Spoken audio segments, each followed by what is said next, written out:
Olivier Bossard, bonjour. Bonjour. Vous êtes économiste, professeur de finance à HEC. Vous avez d'ailleurs été récompensé par le prix du meilleur professeur d'HEC en 2019. Vous êtes l'auteur d'un livre, Introduction à la finance, inspiré par Largo Winch.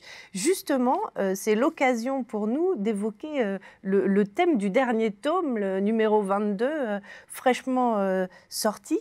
Et donc, le thème principal, c'est le trading à haute fréquence. Alors, est-ce que vous pouvez nous rappeler, est-ce que c'est la même chose que le trading algorithmique ou pas? Quelle est la différence? Alors, trading haute fréquence, trading algorithmique, tout ça, ce sont des termes un peu complexes qui font référence à cette finance qui est basée sur l'utilisation des ordinateurs. Le trading algorithmique, c'est en fait un trading où le trader va avoir un processus de décision qui n'est pas basé sur son instinct, mais plutôt sur des signaux systématiques qu'il va avoir mis en place. Un algorithme qu'il va mettre en place et qui va décider quand acheter, quand vendre. Typiquement, on peut dire par exemple, dès qu'une action va surperformer un indice, l'algorithme va décider de vendre cette action pour la racheter ensuite quand elle va revenir à un niveau d'équilibre. Ça, c'est le trading algorithmique. Le trading haute fréquence, tout à fait indépendamment du fait qu'il soit algorithmique, c'est du trading qui va se passer à très grande vitesse. Alors forcément, les moyens informatiques nous permettent maintenant d'aller à des vitesses considérables qui dépassent l'entendement. Et donc, pour répondre à votre question, le trading haute fréquence est forcément algorithmique, puisque l'humain ne peut pas suivre à une telle grande vitesse, mais par contre, on peut avoir du trading algorithmique qui n'est pas haute fréquence, qui peut se faire de manière séquentielle tous les jours, toutes les semaines ou tous les mois. Alors, la finance, c'est donc un jeu de vitesse, on le comprend bien. Vous parlez de vitesse qui dépasse l'entendement. Est-ce que vous pouvez nous donner un petit exemple concret, qu'on comprenne en quoi les moyens aujourd'hui sont décuplés par rapport à ceux qui prévalaient il y a encore quelques années? Alors, on peut même remonter beaucoup plus loin dans le temps, aux origines du trading organisé en 1736 dans la bourserie du Japon, d'Osaka. Un des premiers traders, Onna Munehisa, il arbitrait en fait les prix à la bourserie par rapport à l'état des récoltes dans son village natal de Sakata, qui était à 600 km. Il avait placé entre ces deux points 100 paysans qui couraient, qui se relayaient tous les 6 km pour lui donner l'état du cours de la bourse avant tout le monde. Donc déjà à l'époque, il avait compris que le trading était un jeu de vitesse. Maintenant, il ne faut pas 100 hommes, il faut juste une fibre optique ou un câble aérien. Et on parle vraiment de vitesse qui dépasse l'entendement. Entre Londres et New York, on parle de 60 millisecondes.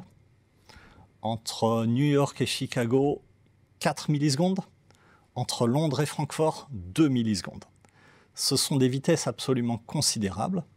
Les hedge funds vont même construire, sous l'océan Atlantique, vont faire construire une fibre optique spécialement dédiée qui va suivre le tracé incurvé de la Terre pour leur permettre d'atteindre les bourses de l'autre côté de l'Atlantique avant tout le monde.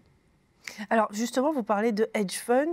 On a l'impression, enfin, ces activités sont parfois non régulées par des acteurs qui ne sont pas forcément des banques. Alors tout ça reste assez mystérieux, un peu flou, opaque. C'est de là que vient le shadow banking ? Tout à fait. L'expression shadow banking vient en fait de la cité de Londres où justement il y avait des petites ruelles obscures, shadow, où avaient place justement des acteurs financiers qui n'étaient pas forcément des grandes banques. Donc la définition du shadow banking est un peu difficile, elle varie selon les interprétations. C'est justement tout ce qui n'est pas forcément régulé. Et on parle ici de quantités absolument phénoménales, de dizaines de mille, de milliards de dollars. C'est quelque chose d'énorme, dont il ne faut pas forcément avoir peur, mais il faut savoir que justement, tous les flux financiers ne passent pas forcément par les banques. Elles passent directement de manière de ce qu'on appelle de gré à gré, en anglais OTC, over the counter, entre deux acteurs qui peuvent être un investisseur institutionnel et un hedge fund, par exemple, sans passer forcément par des places, par des bourses régulées. C'est ce qu'on appelle le shadow banking. Et justement, tous les produits dérivés, par exemple, se traitent non seulement de manière organisée sur les bourses, mais également de manière non listée par ces réseaux a priori plus obscurs du shadow banking. Alors justement, tous ces thèmes qu'on évoque ensemble et qui apparaissent dans les bandes dessinées Largo Winch, est-ce qu'elles sont retranscrites fidèlement? Est-ce que c'est romancé ou est-ce que vraiment c'est du factuel? C'est comme ça que ça se passe dans la réalité? Alors c'est romancé évidemment, mais les auteurs de Largo Winch se sont terriblement bien documentés. Pendant une trentaine d'années, c'était Jean Van Damme, un monstre sacré de la bande dessinée. Jean Van Damme, c'est l'auteur de 13, de Torgal et justement de Largo Winch. Il s'est beaucoup documenté auprès de financiers, d'avocats financiers. Pour les premiers diptyques, OPA Business Blues, c'était vers 2002-2003. Ensuite, le prix de l'argent, la loi du dollar, où il évoque les stock options. Jean Vandamme a laissé la place à son successeur Eric Giacometti, qui était journaliste d'investigation au JDD, qui avait couvert ce qu'on appelle le flash crash, le crash éclair de mai 2010. Donc là encore, une tête très très bien documentée qui nous plonge vraiment, de manière fictionnelle évidemment, puisque ce sont des faits non réels, mais dans des événements tout à fait plausibles pour un professionnel de la finance comme moi. Et c'est ça qui m'a absolument fasciné dans ces bandes dessinées, c'est la crédibilité du scénario.